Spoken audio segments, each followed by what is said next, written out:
अब बड़ी खबर आ रही है रांची से, जहां कई ठिकानों पर एनफोर्समेंट डायरेक्टरेट ने छापेमारी की है। वीरेंद्र नाम मामले में झारखंड के ग्रामीण विकास मंत्री आलमगीर आलम के पीएस संजीव लाल के घरेलू सहायक से भारी मात्रा में नकदी बरामद की गई है। गिनती लगातार जारी है। वर्ष 2019 में वीरेंद्र के राम के एक सहयोगी से अधिक संख्या में नकदी बरामद किए जाने और कुछ योजनाओं के कार्यान्वयन में कथित अनियमितताओं के पाए जाने पर ईडी ने झारखंड ग्रामीण विकास विभाग के मुख्य अभियंता वीरेंद्र केराम को गिरफ्तार किया था। मामले को मनी लॉन्ड्रिंग एक्ट के तहत दर्ज किया गया।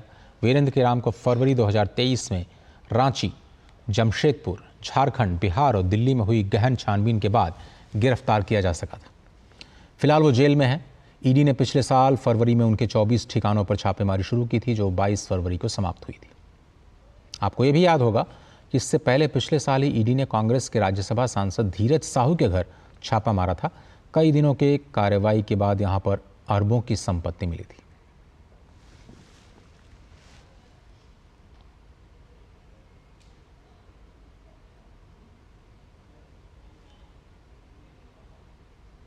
आपको याद दिला दें कि पिछले साल कांग्रेस सांसद धीरज साहू के घर जो छापा मारा गया था, उनके घर से अरबों की नकदी मिली थी।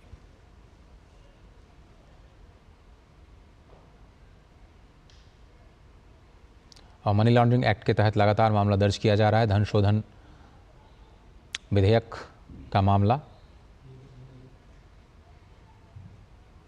जो देश का कानून है उसके मुताबिक आप घर में 2 लाख से ज़्यादा नकदी नहीं रख सकते और आप एक्सप्लेन करना पड़ेगा जिनके यहाँ ये छापे पड़े हैं कि ये नकदी आखिर आई कहाँ से, और इसमें कुछ बड़े नाम भी शामिल हो सकते हैं। उधर भाजपा नेता बाबूलाल मरांडी ने अपने सोशल मीडिया प्लेटफॉर्म एक्स पर प्रतिक्रिया देते हुए लिखा है और इस पर लगातार प्रतिक्रियाएं आनी शुरू हो गई हैं। भाजपा नेता बाबूलाल मरांडी ने सोशल मीडिया पर प्रतिक्रिया दी है और रांची से दिवाकर हमारे साथ इस वक्त जुड़े हैं। दिवाकर, क्या अभी भी ये जो नोटों की गिनती है वो चल रही है, और थोड़ा सा पूरा मामला हमारे दर्शकों के लिए बताएं कि ये क्या था और आज ये बड़ी छापामारी में कितनी रकम अभी तक मिल पाई है ईडी को?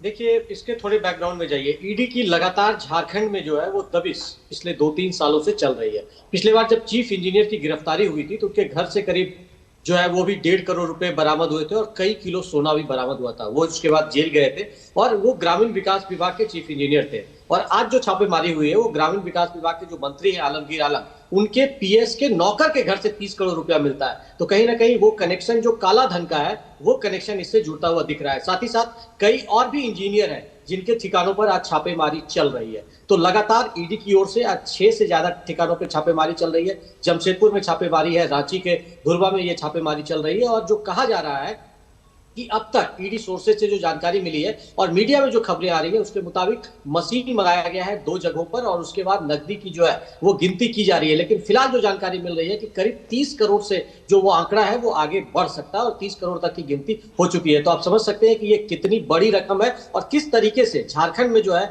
वो काले धन का एक तरीके का हम कह सकते हैं कारोबार ये है वो फैला हुआ था। और लगातार इसके पहले भी ईडी ने कई ब्यूरोक्रेट्स के यहाँ से नकदी बरामद किया था और आज एक नौकर के यहाँ से इतनी बड़ी जो बरामदगी होती है तो निश्चित तौर पर इसका जो एक कनेक्शन है वो चुनावी कनेक्शन भी हो सकता है। इससे पहले कांग्रेस के एक नेता थे राज्यसभा सांसद धीरज साहू, उनके घर से भी करीब 300 करोड़ रुपए की बरामदगी होती है। तो आप सोच सकते हैं कि झारखंड में इतने डिजिटल युग के बावजूद घरों में इस तरीके से कैश रखा जाता है और उसकी बरामदगी हुई है। और अब तक अगर चुनावी आंकड़ों की बात करें कि चुनाव के दौरान पिछले 1 महीने में झारखंड में करीब 72 करोड़ रुपए की बरामदगी हो चुकी है। जी अजय। लेकिन दिवाकर, इस पर सरकार का क्या कहना है? जो भ्रष्टाचार के मामले लगातार उठ रहे हैं, अभी परसों भी हमने देखी प्रधानमंत्री की रैली में उन्होंने भ्रष्टाचार को लेकर के जमकर झारखंड सरकार पर निशाना साधा, जबकि झारखंड की सरकार में ही जो कुछ मंत्री वो कह रहे हैं भ्रष्टाचार के नाम पर प्रधानमंत्री डरा रहे हैं, ऐसा नहीं होना चाहिए।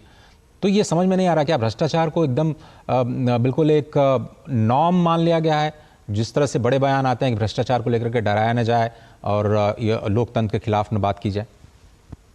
देखिए, झारखंड जब से बने हुए करीब 24 साल इस स्टेट को हो गए हैं और लगातार इस तरह के दाग झारखंड में लगते रहे। कभी कोयला घोटाला, तो कभी जमीन की खरीद फरोख्त और कभी सांसद की खरीद फरोख्त। तो इस तरह के आरोप झारखंड में पहले से भी लगते रहे। लेकिन पिछले 5 सालों में जिस तरीके से झारखंड में एक बार फिर से जो हम कह सकते हैं अवैध खनन, फिर बालू का कारोबार, कोयले के कारोबार को लेकर लगातार जब ईडी ने दबिश दी है तो एक के बाद एक नेक्सस का खुलासा हुआ है। यहां तक कि कई योजनाएं हैं, चाहे वो सड़क निर्माण की बात हो, मनरेगा हो, इसमें भी घोटाले सामने निकल कर आए। तो लगातार जो भ्रष्टाचार की दबिश और प्रधानमंत्री का एक जो हमेशा से ये रहा है टारगेट कि जीरो टॉलरेंस की नीति होनी चाहिए भ्रष्टाचार के खिलाफ, और लगातार उसको लेकर कार्रवाई जब झारखंड में होती है तो जो सत्ता पक्ष के लोग हैं झारखंड में भी, चूंकि इंडी गठबंधन की सरकार है, तो वो लगातार जो है वो केंद्र सरकार पर आरोप लगाती है कि उन पर जो एक है वो तरीके से उनको दबाव बनाने की कोशिश की जाती है और उनके खिलाफ राजनीति के तहत इस्तेमाल किया जा रहा है केंद्रीय एजेंसियों को। लेकिन जिस तरीके से आज बरामदगी हुई है उसके बाद फिलहाल सत्ता पक्ष की ओर से अभी तक एक भी प्रतिक्रिया नहीं आई है, क्योंकि जिस तरीके से उनके घर से डायरेक्ट 30 करोड़ रुपया उनके नौकर के घर से मिलता है तो निश्चित तौर पर इस बार घिरती हुई दिख रही है पूरी इंडी गठबंधन झारखंड में। लेकिन जब इतने छोटे व्यक्ति के घर से इतनी बड़ी बरामदगी होती है तो फिर कुछ बड़े नाम भी आ सकते हैं इस पूरे मामले में। जाहिर तौर पर उनको गिरफ्तार किया जाएगा, उनसे पूछताछ होगी। तो आपको लगता है कि कुछ बड़े लोग इस पूरे जांच के दायरे में आ सकते हैं? और ये छोटा मामला नहीं, क्योंकि भले ही घरेलू सहायक के घर पर आपके पैसे हों, लेकिन ये किसी एक बड़े चेन का एक बहुत छोटा सा हिस्सा दिखता है।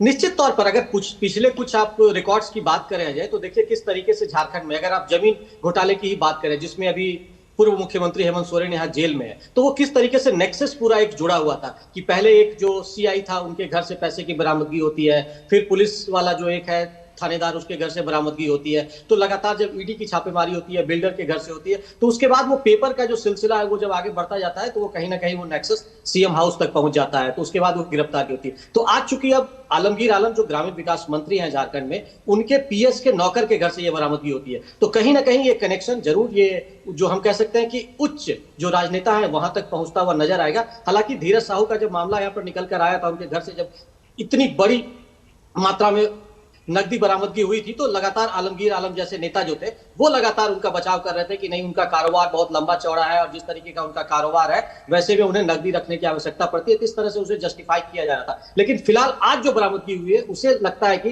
कांग्रेस जस्टिफाई करने की स्थिति में भी नजर नहीं आई। जी अजय दिवाकर, आप मेरे साथ बने रहिए। उधर जो प्रतिक्रियाएं हैं वो आनी शुरू हो गई हैं। उधर झारखंड के गोड्डा से सांसद निशिकांत दुबे ने इस मामले पर एक्स पर अपनी प्रतिक्रिया दी है और उन्होंने लिखा है, आपको दिखाते हैं। निशिकांत दुबे ने कहा कि 30 करोड़ रुपए से ज़्यादा की काउंटिंग जारी है। आज ईडी की कार्रवाई में कांग्रेस विधायक दल के नेता और झारखंड में मंत्री के पर्सनल सेक्रेटरी संजीव लाल के खिलाफ बड़ी कार्रवाई है और संजीव लाल के आवास पर 30 करोड़ से ज़्यादा कैश मिला है। प्रदीप यादव के पार्टी की कहानी। और उधर भाजपा नेता बाबूलाल मरांडी ने अपने सोशल मीडिया प्लेटफॉर्म एक्स पर इस पर प्रतिक्रिया दी है। मरांडी साहब क्या कहते हैं वो भी देख लेते हैं।